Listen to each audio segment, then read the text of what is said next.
Orang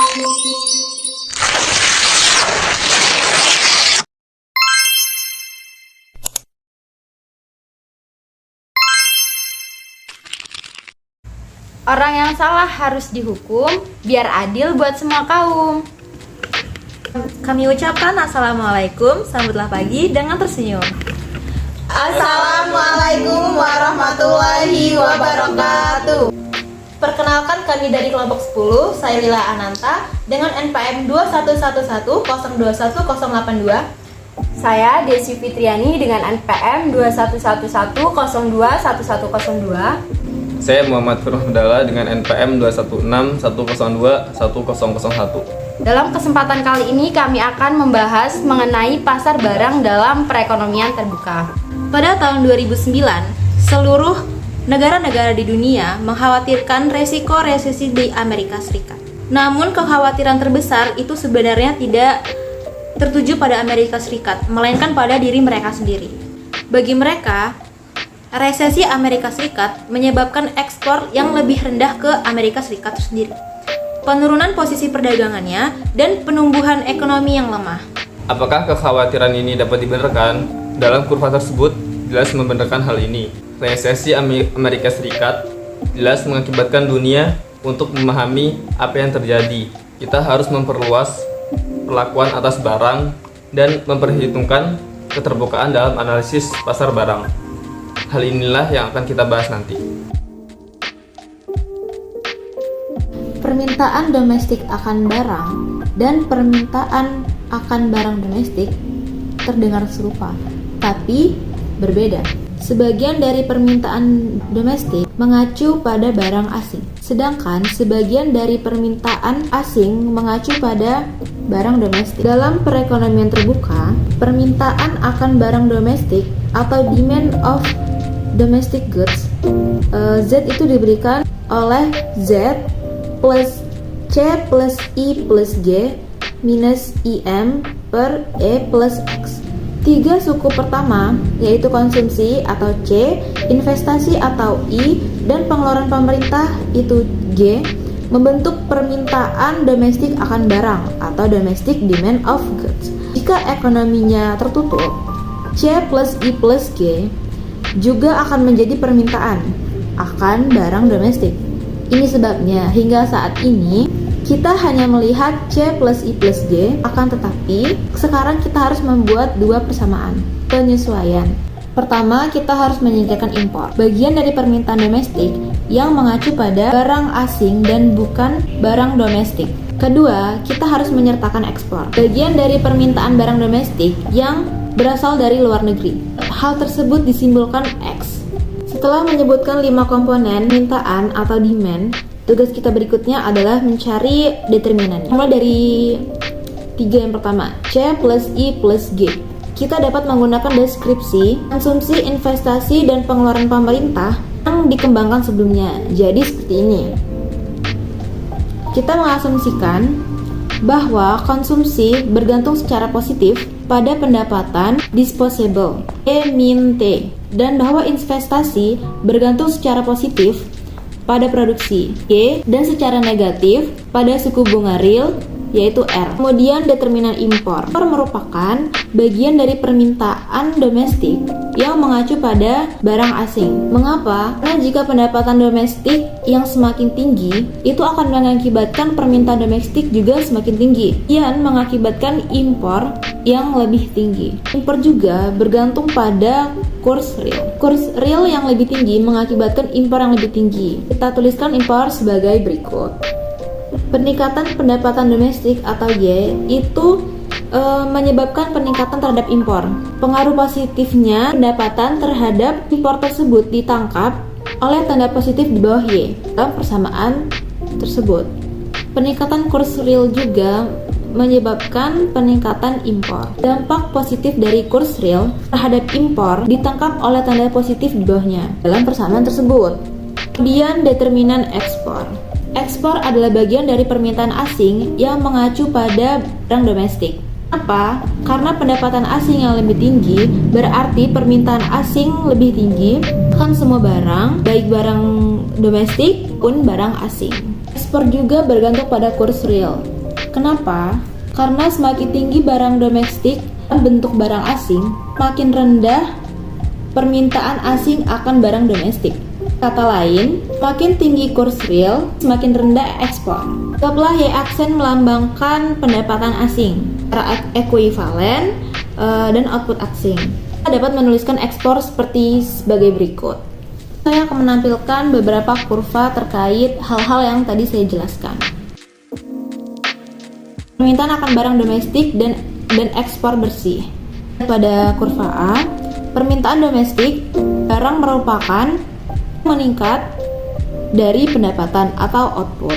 Untuk yang B dan C, akan barang domestik diperoleh dengan mengurangi nilai impor permintaan domestik, kemudian menambahkan impor. Untuk yang D, perdagangan adalah fungsi yang menurun dari output.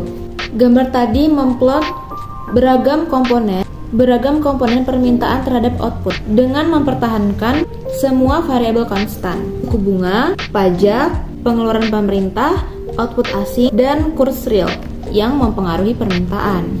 Garis DD memplot permintaan domestik C plus I plus G sebagai fungsi output atau Y. Menurut asumsi standar, kemiringan atau slope hubungan antara permintaan dan output adalah positif, tetapi kurang dari 1.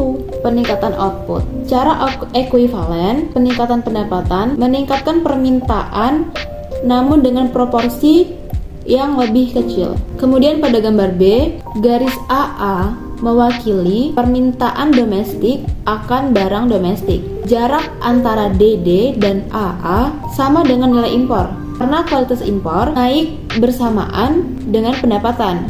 Jarak antara dua garis itu meningkatkan dengan pendapatan. Setelah menurunkan impor di gambar B, kemudian kita harus menaikkan ekspor pada gambar C. Jarak ZZ dan AA konstan, sehingga posisi kedua garis tersebut paralel. Karena AA lebih datar daripada DD, ZZ juga lebih datar daripada DD. Hubungan antara ekspor bersih dan output disajikan di garis NX atau singkatan dari ekspor bersih. Pada gambar D, ekspor bersih adalah fungsi yang menurun dari output. Ketika output naik dan impor naik, ekspor tidak terpengaruh, sehingga ekspor bersih turun. Pasar barang berada dalam equilibrium ketika output domestik sama dengan permintaan akan barang domestik, baik asing maupun domestik. Mengumpulkan hubungan yang kita derivasi dari komponen-komponen permintaan akan barang domestik, Z kita memperoleh sebagai berikut. Kondisi equilibrium tersebut menentukan output sebagai fungsi dari semua variabel yang ada, mulai dari pajak hingga kurs real untuk output asing. Kemudian saya akan menyajikannya secara grafis sebagai berikut. Pada gambar A, permintaan diukur secara vertikal, sementara output disumbu horizontal.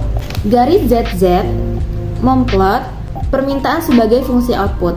Garis ini memplika garis ZZ pada gambar sebelumnya yang memiliki kemiringan yang menaik, tetapi kemiringannya kurang dari 1. Output equilibrium adalah titik di mana permintaan sama dengan output, yakni pada perpotongan garis ZZ dan garis 45 derajat dengan tingkat output Y yang berhubungan. Kemudian pada gambar B itu memplika gambar kurva D yang tadi yang menggambarkan ekspor bersih sebagai fungsi menurun dari output. Secara umum tidak ada alasan mengapa tingkat output equilibrium atau Y harus sama dengan tingkat output di mana perdagangan seimbang. Seperti yang terlihat pada gambar, output equilibrium dihubungkan dengan defisit anggaran yang sama seperti jarak BC. Kita dapat menggambar secara berbeda sehingga output equilibrium terkait dengan surplus perdagangan. 19.3 yaitu tentang peningkatan permintaan domestik atau asing. Yang pertama adalah peningkatan permintaan domestik. Di sini ada dua kurva, yaitu kurva A dan kurva B. Kurva A menjelaskan mengenai peningkatan output dan kurva B mengenai defisit perdagangan. Pada kurva A dijelaskan bahwasanya sebelum terjadi peningkatan pengeluaran, permintaan diberikan oleh ZZ. Kemudian pada kurva B, equilibrium berada di titik A di mana output sama dengan Y. Mari kita asumsikan bahwa perdagangan pada mulanya seimbang.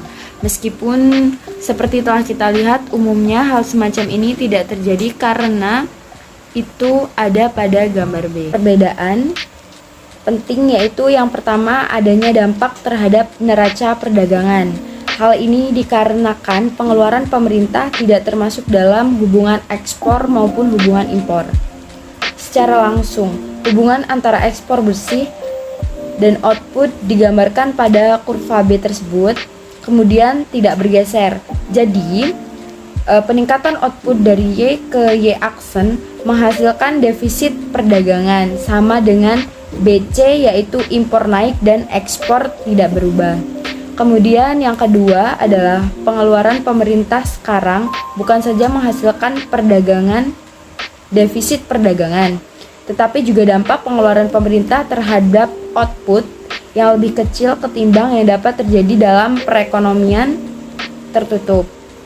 Di sini dapat kita ingat kembali bahwasanya pada bab 3 semakin kecil kemiringan dari hubungan permintaan, maka akan semakin pula multipliernya. Sebagai contohnya, jika ZZ horizontal, multipliernya adalah 1. Dan ingat dari gambar 19.1 yang telah dijelaskan oleh teman saya, bahwa hubungan permintaan ZZ lebih datar ketimbang hubungan permintaan dalam perekonomian tertutup, yaitu D dan D. Ini berarti multiplier lebih kecil dalam perekonomian terbuka. Defisit perdagangan dan faktor penggali atau multiplier yang semakin kecil memiliki penyebab yang sama karena perekonomian bersifat terbuka. Kemudian peningkatan permintaan sekarang tidak hanya terjadi atas barang domestik tetapi juga atas barang asing. Karena domestik lebih kecil ketimbang jika dalam perekonomian tertutup, yang menghasilkan multiplier yang lebih kecil. Dan karena peningkatan terjadi untuk impor sementara, maka ekspornya tidak berubah dan hasilnya berupa defisit perdagangan. Kedua implikasi tersebut sama-sama penting. Dalam perekonomian terbuka, peningkatan permintaan domestik memiliki dampak yang lebih kecil terhadap output ketimbang dalam perekonomian tertutup dan pengaruh buruk terhadap neraca perdagangan. Tentu dalam hal ini, semakin terbuka ekonomi, maka semakin kecil dampak terhadap output dan semakin besar pengaruh buruk terhadap neraca perdagangan. Peningkatan permintaan asing. Di sini ada dua kurva, yaitu kurva dari peningkatan permintaan asing. Yang pertama adalah kurva yang A, itu peningkatan permintaan asing yang menghasilkan peningkatan output. Kemudian kurva B, itu peningkatan permintaan asing yang menghasilkan surplus perdagangan. Baiklah, pada kurva A tersebut menunjukkan dampak peningkatan aktivitas asing terhadap output domestik dan neraca perdagangan, yaitu permintaan awal akan barang domestik diberikan oleh ZZ. Baik, dapat dilihat dalam kurva tersebut. Kemudian kurva B menjelaskan bahwasanya permintaan equilibrium berada di titik A dengan tingkat output Y. Mari kita asumsikan lagi bahwasanya perdagangan seimbang, sehingga dalam kurva B tersebut itu menghasilkan sebuah surplus perdagangan. Sekarang kita pertimbangkan bahwasanya dampak dari peningkatan output asing, yaitu delta Y, itu akan semakin tinggi output asing, berarti semakin tinggi permintaan asing, termasuk permintaan asing akan barang-barang AS. Maka karena itu dampak langsung peningkatan output asing adalah peningkatan ekspor. AS hingga sejumlah tertentu yang akan dilambangkan dengan delta X. Yang pertama di sini, untuk tingkat output tertentu, peningkatan ekspor tersebut menghasilkan peningkatan permintaan asing sebesar delta X, sehingga garis menunjukkan permintaan akan barang domestik sebagai fungsi dari output yang bergeser naik sebesar delta X dan ZZ ke ZZ aksen. Kemudian untuk tingkat output tertentu, ekspor bersih naik sebesar delta X. Jadi baris yang menunjukkan ekspor bersih sebagai fungsi output seperti dijelaskan pada kurva B tersebut juga bergeser naik sebesar delta X dari NX ke NX aksen. Equilibrium baru berada di titik A aksen pada gambar atau kurva tersebut dengan tingkat output Y aksen. Peningkatan output asing menghasilkan peningkatan output domestik, sehingga salurannya jelas di sini, yaitu output asing yang lebih tinggi menghasilkan ekspor barang domestik yang lebih tinggi, yang meningkatkan output domestik dan permintaan domestik akan barang multiplier tersebut.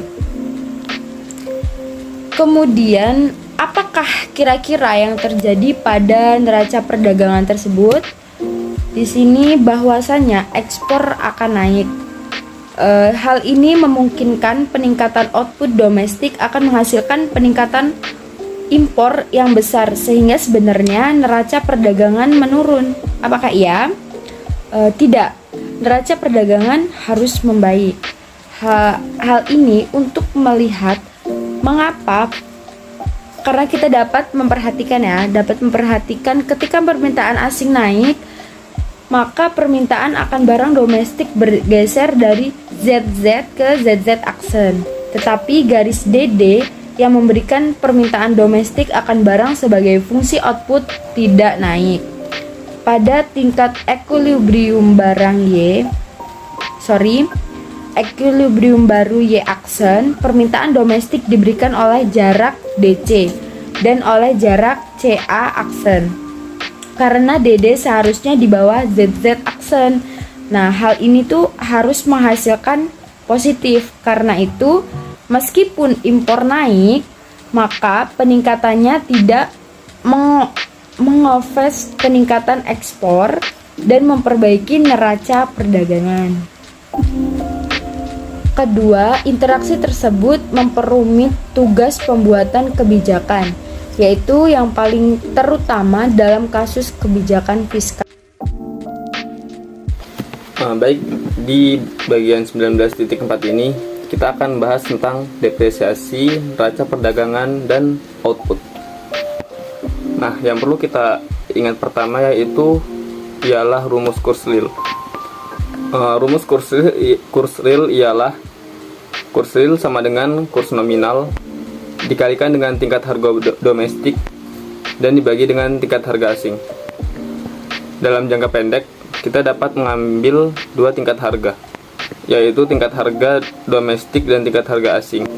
Hal tersebut menyeratkan bahwa depresiasi nominal sebanding dengan depresiasi real. Secara lebih konkret, contohnya ketika dolar terdepresiasi terhadap yen sebesar 10%, dan jika tingkat harga di Jepang dan di Amerika Serikat tidak berubah, maka barang-barang di Jepang akan lebih murah. Maka barang-barang di Amerika Serikat akan lebih murah dibandingkan harga-harga di Jepang. Nah, di sini ada depresiasi dan neraca perdagangan dalam kondisi Marshall-Lerner. Nah, kondisi Marshall-Lerner ini diberi nama menurut dua ekonom, yaitu Alfred Marshall dan Aba Lerner, yang mereka berdua lah yang pertama kali menemukannya. Nah, kondisi Marshall-Lerner ini yaitu kondisi di mana depresiasi real menghasilkan peningkatan ekspor bersih. Nah, kondisi Marshall-Lerner ini yaitu ketika kondisi di mana depresiasi real menghasilkan peningkatan ekspor bersih. Nah, dampak dari depresiasi real ini sangat menyerupai dengan peningkatan output asing. Sama seperti peningkatan output asing, depresiasi real menyebabkan peningkatan ekspor bersih. Dengan mengasumsikan seperti yang kita lakukan bahwa kondisi Marshall Lennard terjadi. Depresiasi ini juga menyebabkan pergeseran permintaan baik asing maupun domestik menuju barang domestik. Pergeseran permintaan tersebut pada gilirannya menyebabkan peningkatan output domestik maupun perbaikan neraca perdagangan.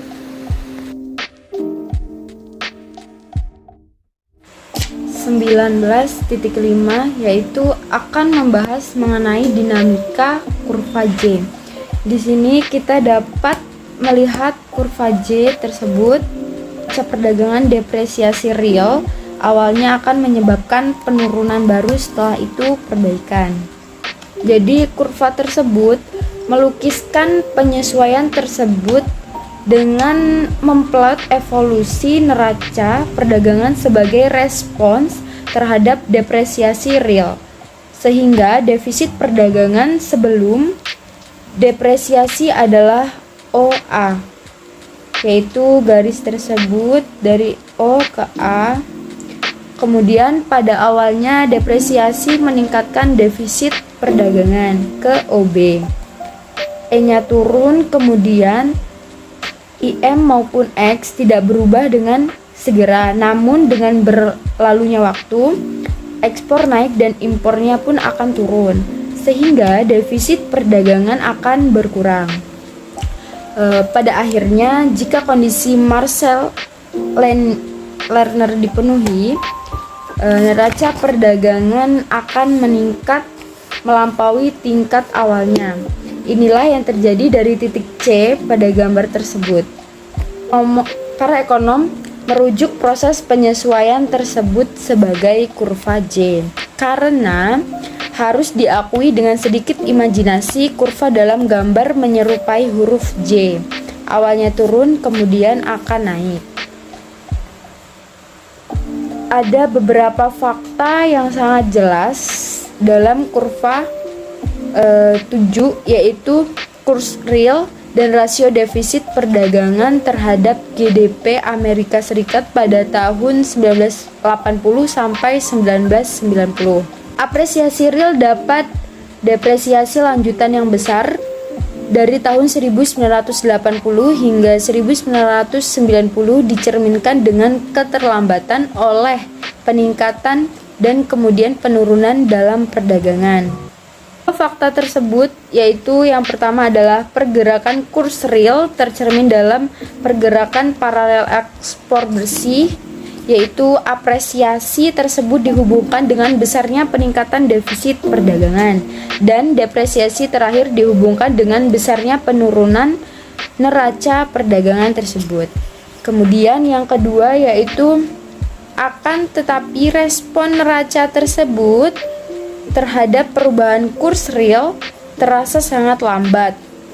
Kita perhatikan bahwasannya dari tahun 1981 sampai 1983 defisit perdagangan tetap kecil meskipun dolar terapresiasi. Kemudian perhatikan juga bagaimana depresiasi dolar yang stabil dari tahun 1985 ke tahun-tahun berikutnya itu tidak dengan segera tercermin dalam perbaikan neraca perdagangan sebelum tahun 1987. Dinamika kurva J bekerja selama 2 periode tersebut. Jadi secara umum, bukti ekonometrik mengenai hubungan yang dinamis antara ekspor, impor, dan kurs real menunjukkan bahwa di semua negara OECD, depresiasi real pada akhirnya akan memperbaiki neraca perdagangan. Akan tetapi, depresiasi real juga menunjukkan bahwa proses tersebut memerlukan waktu, umumnya mencapai antara 6 bulan sampai dengan 1 tahun. Keterlambatan tersebut memiliki implikasi bukan hanya terhadap dampak dari depresiasi terhadap neraca perdagangan, akan tetapi juga dampak depresiasi terhadap output tersebut. Jika depresiasi pada awalnya menurunkan ekspor bersih, depresiasi pada awalnya juga menghasilkan dampak buruk terhadap output tersebut.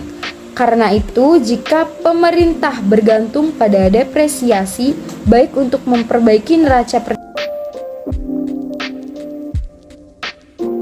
Nah, pada pembahasan terakhir ini, yaitu pembahasan 19.6, kita akan bahas tentang tabungan, investasi, dan neraca transaksi berjalan. Neraca transaksi berjalan ini sama dengan tabungan, yaitu jumlah tabungan publik dan tabungan swasta dikurangi dengan investasi. Surplus transaksi berjalan ini menyiratkan bahwa jumlah negara yang menabung lebih banyak dibandingkan dengan negara yang berinvestasi. Dan defisit transaksi berjalan ini menyiratkan bahwa jumlah negara yang menabung lebih sedikit dibandingkan dengan negara yang berinvestasi. Nah, salah satu cara untuk menajamkan intuisi kita terhadap hubungan tersebut yaitu kita dapat mempelajari ulang transaksi berjalan dan transaksi modal. Di sana, kita dapat melihat bahwa surplus transaksi berjalan menyiratkan pinjaman bersih dari negara ke seluruh dunia, dan defisit transaksi berjalan menyiratkan pinjaman bersih oleh negara tersebut dari seluruh dunia. Jadi pertimbangkan sebuah negara yang lebih banyak berinvestasi dari menabung, sehingga S ditambah T buka kurung T dikurangin G tutup kurung sama dengan I menjadi negatif. Nah, negara tersebut harus meminjam selisihnya dari seluruh dunia. Nah, dengan itu negara tersebut harus menerapkan defisit transaksi berjalan. Secara simetris, sebuah negara yang memberikan pinjaman ke seluruh dunia adalah negara yang menabung lebih banyak ketimbang berinvestasi.